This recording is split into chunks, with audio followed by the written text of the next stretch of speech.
On graduation day, my parents threw my sister a party. I came home to an empty house and a note. Leftovers in the fridge. I ate alone in silence. The next morning, I was gone. A year later, Dad left a voicemail. I still haven't played it. My name's Noah. I'm 26, and I want to tell you about the day I realized I was invisible to the people who were supposed to love me the most. Not invisible like a superpower, which honestly would have been kind of cool. Invisible like you could be standing in the middle of the room, talking, breathing, existing, and no one would even glance in your direction. That kind of invisible. The kind that makes you wonder if maybe you're the problem. Spoiler alert, I wasn't. Let me back up a little. I grew up in a mid-sized town in North Carolina, the kind of place where everyone goes to the same 3 restaurants and pretends the barbecue spot on Elm Street is a hidden gem, even though the parking lot is always full. My family was what most people would call normal from the outside. Dad worked in commercial insurance. Mom was a part-time office manager at a dental practice. And then there was me and my younger sister, Elise. Elise is 2 years younger than me. And if you asked my parents, she hung the moon, the stars, and probably invented gravity while she was at it. Now look, I'm not one of those people who blames everything on sibling rivalry. I get it, parents aren't robots. Sometimes the dynamic just shakes out a certain way. But there's a difference between a slight lean and a full-on architectural collapse in one direction. In my family, Elise was the sun, and I was whatever rock happens to be floating in the dark on the opposite side of the solar system.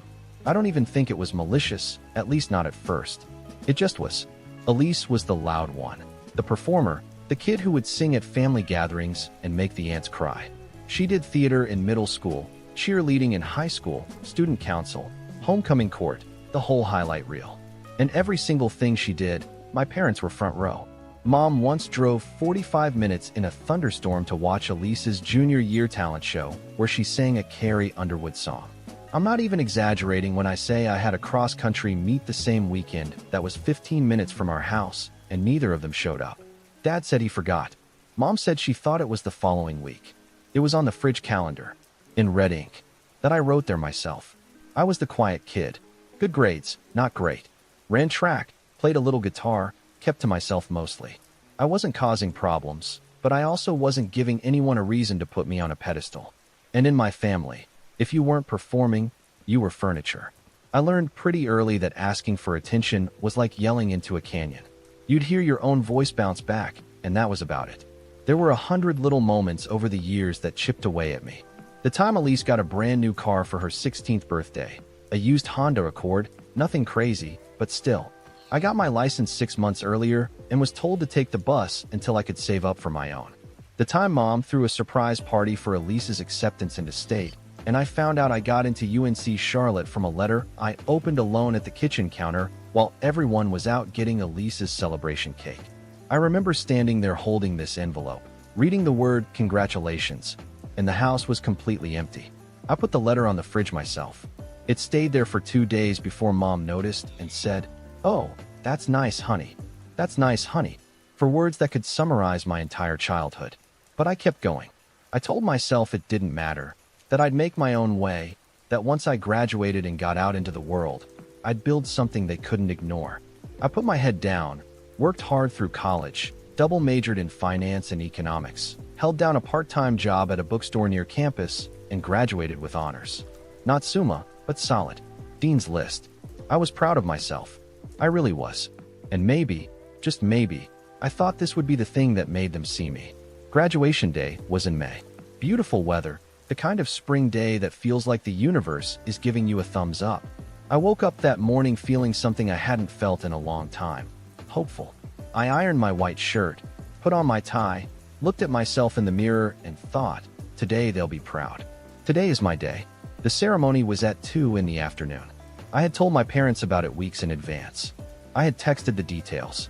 I had literally printed out a schedule and left it on the kitchen counter next to the coffee maker where Dad stands every morning like a zombie waiting for caffeine to revive him. They said they'd be there. Both of them. Elise too. Supposedly, though she was finishing up her sophomore year at State, and I figured that was a coin toss. I walked across that stage, shook the dean's hand, and looked out into the crowd. I scanned the rows, looking for my parents.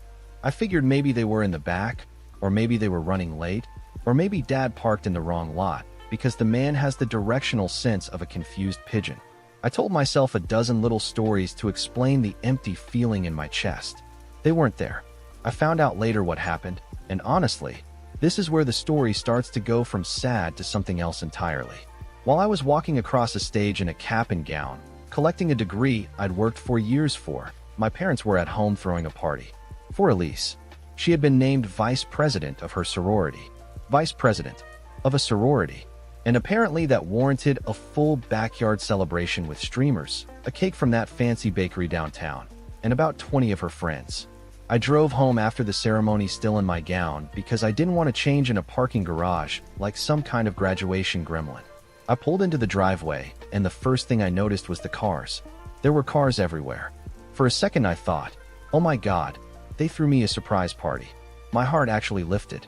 I felt this rush of warmth, this split second of believing that maybe I'd been wrong about everything, that maybe they really did care, and this was their way of making up for not being at the ceremony. I walked through the front door, and the house was empty. I could hear music and laughter coming from the backyard. I walked through the kitchen and saw it. Streamers on the back porch. A banner that said, "Congrats Elise," in pink and gold letters. A table full of food. My mom laughing with Elise's friends. My dad flipping burgers at the grill, wearing that stupid apron that says "Grill Sergeant," that he thinks is hilarious. Nobody even turned around when I opened the back door. I stood there for maybe 10 seconds, which doesn't sound like a long time, but when you're standing in your graduation gown watching your family celebrate your sister's sorority title while your degree is still warm in your hands, 10 seconds feels like an hour. I turned around, went inside, and found a note on the counter. It was in my mom's handwriting. It said, "Noah, leftovers in the fridge." Elise had big news. "Congrats on your ceremony." "Love, Mom." "Congrats on your ceremony." Like I'd just come back from a dentist appointment. I opened the fridge. There was a plate of potato salad wrapped in foil and a couple pieces of cold fried chicken. I sat at the kitchen table, still in my cap and gown, and ate alone. I could hear them outside. The laughter, the music, Elise's voice doing that thing she does where she tells a story and makes it sound like the most exciting thing that's ever happened.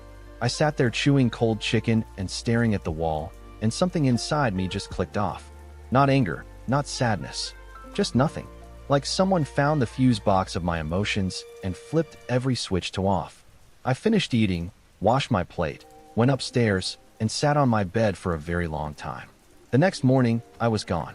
I need to rewind a little bit before I tell you about the morning I left, because I want you to understand that graduation day wasn't a one-off. It was the final domino in a line that had been building for years. That note on the counter, the cold chicken, the empty seat at my ceremony, those weren't accidents. They were a pattern, and I'd been ignoring the pattern because admitting the truth was scarier than pretending everything was fine. I'm not going to catalog every single moment, but I need you to understand the weight I was carrying that night. The graduation wasn't isolated. It was the final entry in a ledger that had been filling up for years. Every missed game, every brushed-off accomplishment, every time they couldn't help with my tuition because they were paying for Elise's sorority dues and meal plan upgrade. All of it was sitting on my chest when I ate that cold chicken. That note on the counter wasn't just a note. It was a summary of my entire existence in that house. So the morning after graduation, I packed a bag. Not everything, just what mattered. Clothes, my laptop, a few books, the letter from UNC Charlotte that I pulled off the fridge, and a photo of my grandmother, my dad's mother, who passed when I was 17. She was the only person in my family who ever made me feel like I was worth paying attention to. She used to call me her quiet storm and said that still waters run the deepest. I missed her every single day. I didn't leave a note. I know that sounds harsh, and maybe it was, but I figured, what's the point? They'd left me a note about leftovers while throwing a party in the backyard. If a note was good enough for my college graduation, then no note was good enough for my departure. Fair is fair. I drove to the apartment I'd already signed a lease on 3 weeks earlier. I'd been planning this, see? Not the dramatic exit, but the move. I had a job lined up at a financial services firm downtown. Entry level, nothing glamorous, but it was a start. The apartment was a tiny one-bedroom above a laundromat, and it smelled vaguely like fabric softener at all hours, which honestly was kind of soothing. I set my bag on the floor, sat on the mattress I'd bought off a guy on the internet for $80, and breathed. For the first time in my life, I was alone in a place that was mine, and the silence didn't hurt. It took my parents 2 full days to notice I was gone. 2 days. Let that sink in. Their 22-year-old son, who had just graduated from college, packed up and left, and it took 48 hours for anyone to realize the room upstairs was empty. Mom texted me on a Tuesday evening. Not called. Texted. It said, "Hey, where are you? Elise wants to borrow your charger." Not, "Are you okay?" Not, "We noticed you left." "Elise wants to borrow your charger." I stared at that text for a long time. Then I typed back, "Moved out. Don't need the charger anymore. She can have it." And I turned off my phone. The call started the next day. Mom first, then Dad, then Mom again. I let them all go to voicemail. Dad's first message was casual, almost confused, like he couldn't process that I'd done something without running it by them first. "Hey bud, your mom says you moved out? That's kind of sudden. Give us a call when you get a chance." No urgency, no concern, just mild inconvenience. Mom's voicemail was a little more emotional, but not in the way you'd hope. "Noah, this is really inconsiderate. You didn't even tell us you were leaving. Your father and I are worried." Worried? Right. They were worried the way you're worried when you can't find the TV remote. Mildly annoyed and pretty sure it'll turn up eventually. I didn't call back. Not that day, not that week. I know some of you are thinking that's cold, and maybe it is. But I want you to consider what it feels like to spend your entire life trying to earn a spot in your own family and being told, in 1,000 small ways, that the spot doesn't exist. At some point, you stop knocking on a door that was never going to open. About a week after I moved out, Elise texted me. This one actually stung a little because Elise and I weren't enemies. We weren't close either, but she wasn't cruel the way the situation was. She was just the beneficiary of a system she didn't build. Her text said, "Hey, Mom and Dad are being weird. Are you okay? Did something happen?" I thought about responding for a long time. I even typed out a few different messages. One was honest, one was sarcastic, and one was just, "I'm fine." I went with the last one. 2 words. "I'm fine." Because I didn't have the energy to explain to my sister that the something that happened was every single day of my life in that house. She replied, "Okay, well, we miss you. Come visit soon." And I almost believed her. A month went by, then 2. I threw myself into work, learned the job fast, impressed my manager, a guy named Harlan, who was this no-nonsense former military type who communicated almost entirely in nods and grunts, but somehow made you feel like he saw you. Harlan didn't hand out compliments like candy, so when he told me after my first quarterly review that I was sharp and had good instincts, I nearly fell out of my chair. I started building a life. I bought a rail bed frame from an actual furniture store. I learned to cook something other than ramen and scrambled eggs. I went for runs in the mornings and found a coffee shop near my apartment where the barista, this woman named Sutton, remembered my order after the 3rd visit and started asking me about my day. Small things. Normal things. Things that felt enormous when you'd spent 22 years feeling like a ghost in your own home. And then, about 3 months after I left, my parents tried to pull me back in. It started with Mom showing up at my apartment unannounced. I came home from work and she was sitting in her car in the parking lot. My stomach dropped the second I saw her because I knew this wasn't a caring visit. This was a mission. She had that look on her face, the one she used when she wanted something, and was prepared to guilt trip her way to it. She got out of the car and hugged me, and I'll be honest, for about 2 seconds it felt nice. Then she pulled back and the first words out of her mouth were, "Your sister's birthday is next month and she really wants you there." Not, "I'm sorry." Not, "I miss you." Not, "We should have been at your graduation." Your sister's birthday. That was the opening line. That was the reason she drove 40 minutes to my apartment. I felt that old familiar numbness creep back in, that fuse box clicking off. I looked at her and said, "I'll think about it." She started to say something else, something about family being important and how Elise would be heartbroken if I didn't come, and I just repeated, "I'll think about it, Mom." She left. I went inside, sat on my bed, and stared at the ceiling for about an hour. And something in me hardened. Not in a bitter way, not in an angry way, just in a way that said, I'm done being the one who adjusts. I'm done being the one who shows up and gets handed a plate of cold chicken and a note. I'm done performing for people who aren't watching. I didn't go to Elise's birthday party. And that, as it turned out, was the first real decision I ever made for myself. It wouldn't be the last. The months after I skipped Elisa's birthday were some of the loneliest of my life, and I'm not going to sugarcoat that. Cutting yourself off from your family, even a family that treated you like an afterthought, doesn't feel heroic. It feels like standing in an empty room and wondering if the silence is peace or just a different kind of pain. For a while, I couldn't tell the difference. I threw myself into work because that was the only thing that made sense. Numbers, spreadsheets, projections, those things followed rules. You put in the effort and the output was predictable. People were not predictable. People could love you and forget you in the same breath. But a balance sheet? A balance sheet was honest.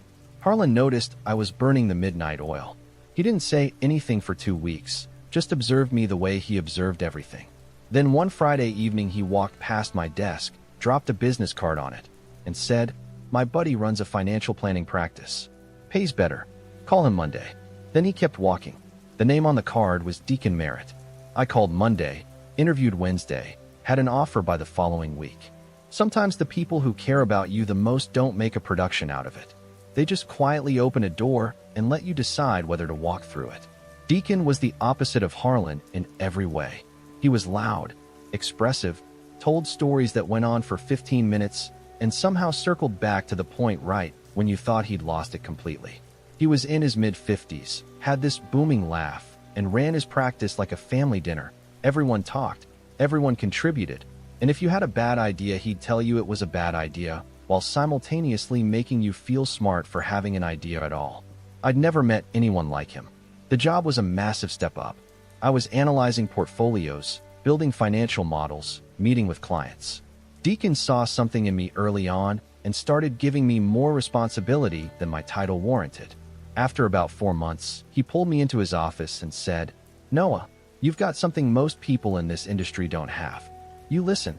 You actually hear what people are saying, not just the words, but the thing underneath the words. That's rare. Don't ever lose that." I almost told him that I learned to listen because no one ever listened to me, but I kept that to myself. Some truths are better as fuel than conversation. Around this time, I also met someone. Her name was Waverly, and before you ask, yes, that's her real name. And yes, she's heard every joke about it. She was a graphic designer who worked in the building next to mine, and we kept ending up at the same coffee shop at the same time. Sutton, the barista, actually introduced us. She said, "You two are my most dependable customers, and you both look like you could use a friend," which was simultaneously the most forward and most accurate thing anyone had ever said to me. Waverly was funny in a quiet way, the kind of person who'd say something devastating under her breath and then just sip her coffee like she hadn't just ended someone. She was smart, independent, and had this way of looking at you when you were talking that made you feel like the only person in the room. Which, if you've been following my story, you know was exactly the thing I'd been starving for my entire life. We started dating about 2 months after we met. I told her about my family early on because I didn't want to build something on a cracked foundation. She listened to the whole thing without interrupting, which is harder than it sounds when someone's telling you their parents forgot they existed. When I finished, she was quiet for a minute. Then she said, "You know you deserved better, right?" Like, not in a motivational poster way. In a factual, objective, this is how decent people behave way. I don't think I'd ever heard anyone say that to me before. Not like that. Not so plainly. Meanwhile, my career was accelerating. Deacon started bringing me to client meetings as a partner, not just an analyst. I was managing accounts, building relationships with clients who had real money and real trust in our firm. My income jumped significantly within my first year there. I paid off the rest of my student loans in one aggressive push. I moved out of the apartment above the laundromat and into a proper one-bedroom with actual counter space and windows that didn't rattle when the wind blew. I started running again too, not competitively, but for myself. Every morning, 5:30, rain or shine. There's something about choosing to be alone that feels completely different from being made to feel alone. One is freedom. The other is a cage. About 9 months after graduation, I got a call from Elise. I almost didn't answer, but something in me said to pick up. She sounded different. Quieter. Less performative. She said, "Noah, I need to talk to you about something, and I need you to actually hear me out." I said okay. She told me that things at home had changed since I left. Not in a dramatic, everything fell apart way, but in a slow, uncomfortable way. Mom and Dad argued more. Dad had gotten quieter, spent more time in the garage. Mom was drinking wine every night instead of just on weekends and making passive-aggressive comments about how both her kids abandoned her, which was rich considering I was the one who'd been abandoned long before I ever walked out the door. Elise said something that caught me off guard. She said, "I know they treated you differently. I always knew, even when I pretended I didn't. I just didn't know how to fix it without losing what I had." That hit me in a place I didn't know was still tender. My little sister had watched me be ignored for 22 years and stayed quiet because speaking up might have cost her her spot in the sun. I didn't blame her, not really. She was a kid too, operating in the same messed up system I was. But hearing her admit it out loud did something to me. It validated 22 years of wondering if I was crazy, if I was imagining things, if maybe I really was just being too sensitive like Mom always implied. I told Elise I appreciated her calling. I told her I wasn't angry at her. I told her that I needed more time, and that I wasn't ready to come back to the family dinner table and pretend everything was fine just because the holidays were coming up. She said she understood, and to her credit, she didn't push. Time kept moving. My second year at the firm, Deacon made me a junior partner. I was 24, the youngest person he'd ever promoted to that position. He threw a small celebration at the office, just the team and a cake from the bakery down the street. And when he stood up to say a few words, he called me the future of this firm, and I had to stare very hard at the ceiling to keep myself together. Waverly was there too. She'd brought me a card that said, "Congratulations on being important," on the front, and on the inside she'd written, "You always were. Now everyone else is catching up." I kept that card. I still have it. I was building a life that looked nothing like the one I'd left behind. I had a partner who saw me, a mentor who believed in me, a career that was growing faster than I'd ever imagined, and a sense of self-worth that I'd constructed brick by brick from the ground up. Nobody handed me any of it. Nobody threw me a party or bought me a car or posted about my accomplishments with 3 exclamation points and a heart emoji. I built it all myself, in the quiet, the way I'd always done everything. And I was happy. Actually, genuinely happy. Not performing happiness. Not convincing myself I should be happy. Just happy. The real kind. The kind that doesn't need an audience. Which is, of course, exactly when my father decided to call. 12 months after graduation. 12 months of silence from the man who couldn't be bothered to watch me walk across the stage. 12 months. And then my phone buzzed with a voicemail from a number I hadn't deleted but had stopped looking for. Dad left a voicemail. 1 minute and 43 seconds. I saw the notification, stared at it for a long time, and set the phone face down on the counter. I haven't played it. I know what you're thinking. Play the voicemail, Noah. What are you, a monster? It's your dad. Just listen to it. And I get it, I really do. If this were someone else's story, I'd probably be in the comments saying the same thing. But here's the thing about being the kid who was never enough. Every gesture from the people who hurt you feels like a trap. Not because they're necessarily trying to trap you, but because your entire nervous system has been trained to expect disappointment.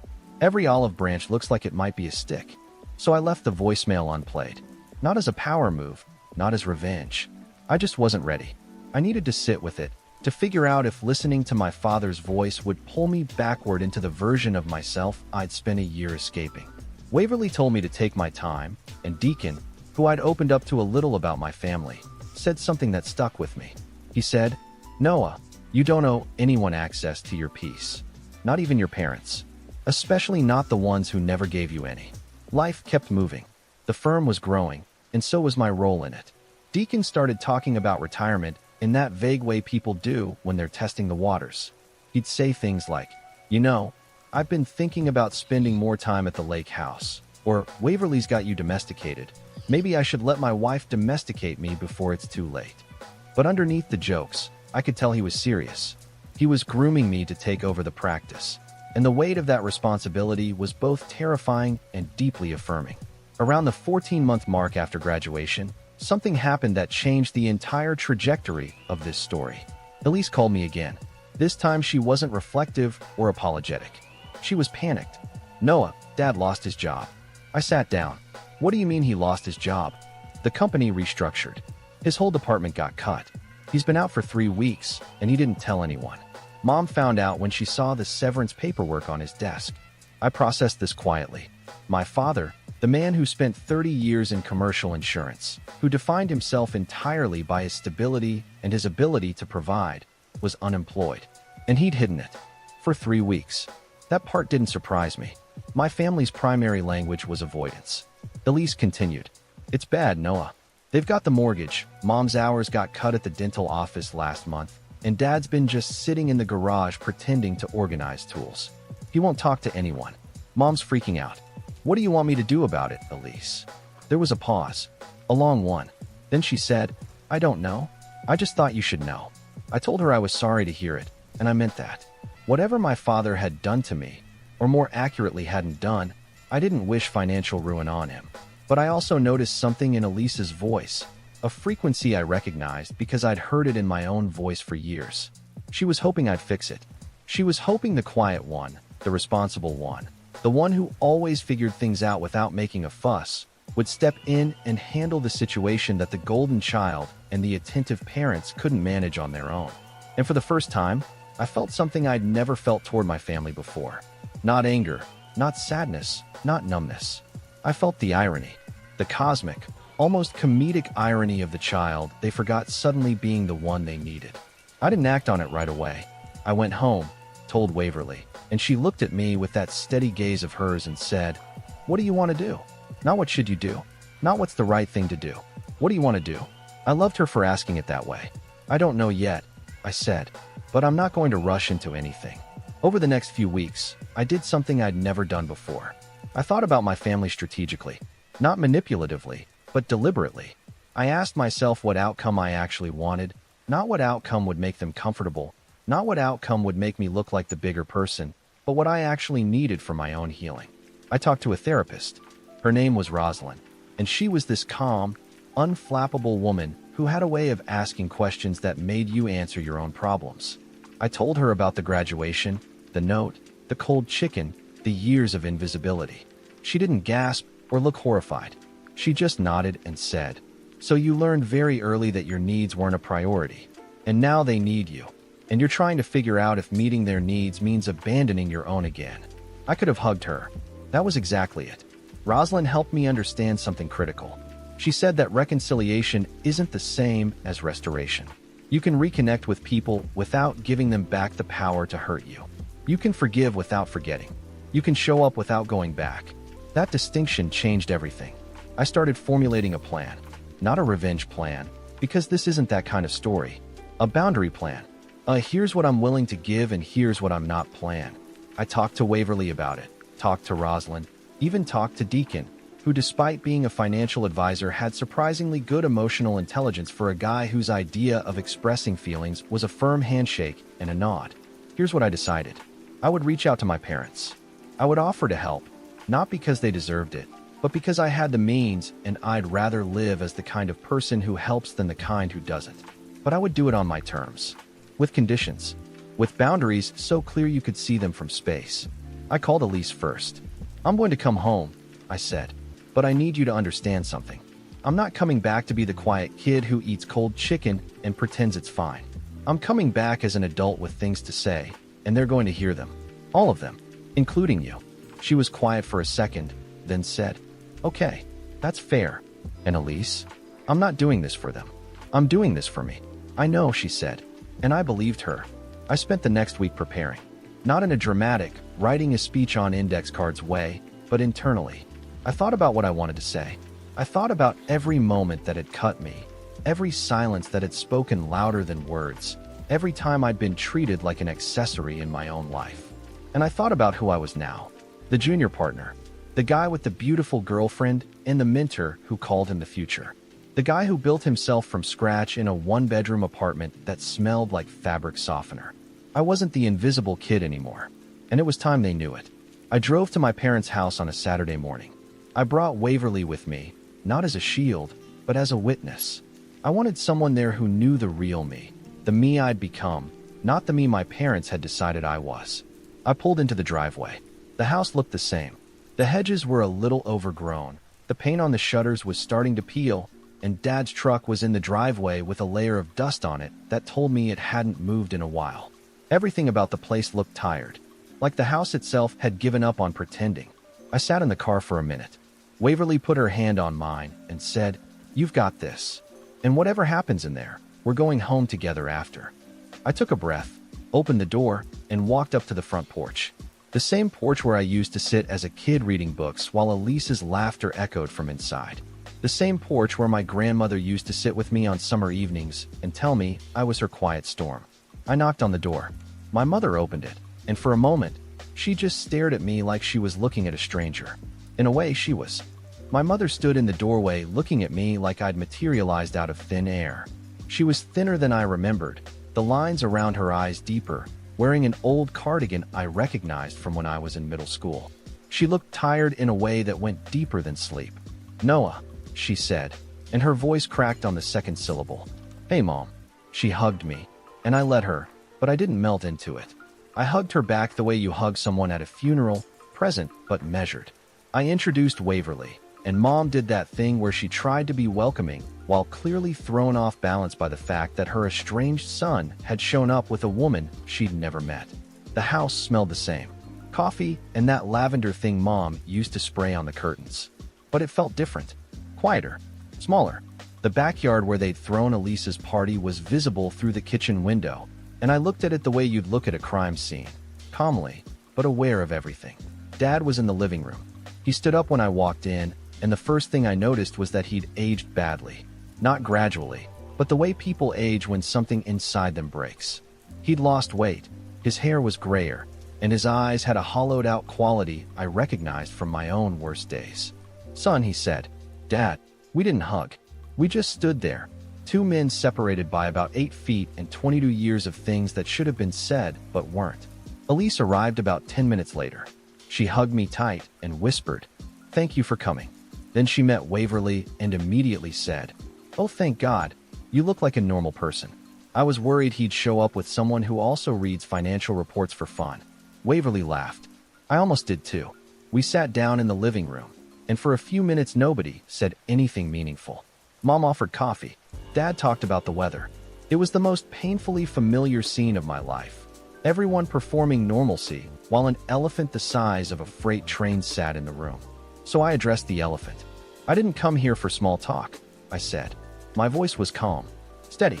I'd practiced this with Rosalind, not the words, but the tone. She told me to speak from my chest, not my throat. To say what I meant without apologizing for meaning it. Everyone went quiet. I came here because Elise told me about Dad's job, and I want to help. But before we talk about that, there are some things I need to say, and I need you to actually hear them. Not nod and change the subject. Not tell me I'm being too sensitive. Hear them. Mom opened her mouth, and I held up my hand. "Please, just let me talk." I took a breath and started. Graduation day, May 17th. I walked across the stage and collected a degree I worked 4 years for while holding down a job and paying my own way. Neither of you were there. You were in the backyard throwing a party for Elise because she was named vice president of her sorority. When I came home, still in my cap and gown, there was a note on the counter that said leftovers in the fridge. I ate cold chicken alone at the kitchen table while I could hear you laughing outside. Mom's face crumbled. Dad stared at the floor. That wasn't the first time. That was the last time. The last in a line that goes back as far as I can remember. The car Elise got that I didn't. The dinners for her achievements while mine got a "that's nice, honey." The acceptance letter I put on the fridge myself that took 2 days for anyone to notice. Elise was crying quietly. I didn't look at her because I knew if I did I'd lose my composure. I'm not saying you're bad people. I'm not saying you didn't love me. I'm saying you didn't see me. And there's a difference between not loving someone and not seeing them. But the damage feels pretty much the same when you're the one who's invisible. The room was so quiet I could hear the clock on the mantel ticking. Dad spoke first. His voice was rough, like he'd been swallowing sandpaper. "Noah, I didn't realize it was that bad. I know you didn't. That's the problem. It shouldn't have taken me leaving for you to notice I was here." Mom was full-on crying now. "I'm sorry," she said. And to her credit, she didn't try to explain it away or make excuses. She just said it, over and over. "I'm so sorry, Noah." I let her cry. I didn't rush to comfort her because I'd spent my whole life managing other people's emotions at the expense of my own, and Rosalind had helped me understand that I didn't have to do that anymore. Then I said, "Here's what I'm willing to do. I've done well for myself. I have the means to help with the mortgage while Dad finds a new position. I can connect him with people in my network who might have leads. But I'm not doing it as the grateful son who's just happy to be invited back. I'm doing it as an adult who's choosing to help, and I need you to understand that this doesn't erase what happened. It doesn't fix us. It's just me being the kind of person I want to be. Dad looked at me, and for the first time in my life, I saw something in his eyes that wasn't distraction or indifference. It was respect. Not the performative kind you give to strangers, but the real kind. The kind you give to someone who just showed you exactly who they are and didn't flinch. "You grew up," he said quietly. It wasn't a grand apology. It wasn't a hallmark moment. But it was honest, and from my father, honest was new territory. I had to, I said. Nobody was going to do it for me. That landed the way I intended it to. Not as a weapon, but as a fact. A simple, irrefutable fact. We talked for another hour. Some of it was productive, logistics about the mortgage, job leads for Dad. Some of it was hard. Mom trying to explain without excusing, Elise admitting she'd known and stayed quiet. Dad struggling to articulate feelings he'd apparently never been taught to have. It wasn't a movie scene. Nobody delivered a monologue that fixed everything. It was messy and uncomfortable and incomplete, which is exactly what real healing looks like. Before I left, Dad walked me to the car. He stood there with his hands in his pockets and said, "That voicemail I left you, did you ever listen to it?" "No." He nodded. "It wasn't a good message. I didn't say the right things. I never know how to say the right things with you, and that's my fault." That was the closest my father had ever come to a real apology. "Maybe someday you can try again," I said. "In person." He looked at me with wet eyes and nodded. Waverly and I drove home in silence. She held my hand the entire way. When we parked, she said, "How do you feel?" I thought about it. "Light," I said. "I feel light." That was a year ago. Here's where things stand now. Dad found a new job through a contact Deacon connected him with. Smaller firm, steady work. Mom started seeing a therapist, which shocked everyone, including Mom. Elise and I talk regularly now. Real conversations, not surface-level pleasantries. She actually asked me for career advice last month, which was a first. My parents and I aren't fixed. We're not a sitcom family that hugged it out over pie. We're a work in progress.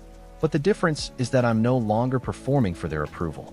I show up when I choose to, on terms I set, and I leave when I need to. Deacon officially retired last month. He handed me the keys to the practice, and I'm not ashamed to say we both got a little emotional about it. I'm 27 years old, and I run my own wealth management firm. Let me say that again because I still can't quite believe it. Waverly and I moved in together. She hung a framed print in the hallway that says, "Still waters run deep." And every time I walk past it, I think of my grandmother. I still haven't played that voicemail. I probably never will. It belongs to a version of me and a version of my father that don't exist anymore. Whatever he said in those 1 minute and 43 seconds, it was said to a boy who was invisible. I'm not that boy anymore. And the next time my father has something to say to me, I want him to say it to the man I've become. Face to face. Out loud. Where I can see his eyes and know he means it. I'm Noah. I'm 27. I run a firm. I have a woman who loves me. And I built every piece of my life with my own 2 hands in the quiet.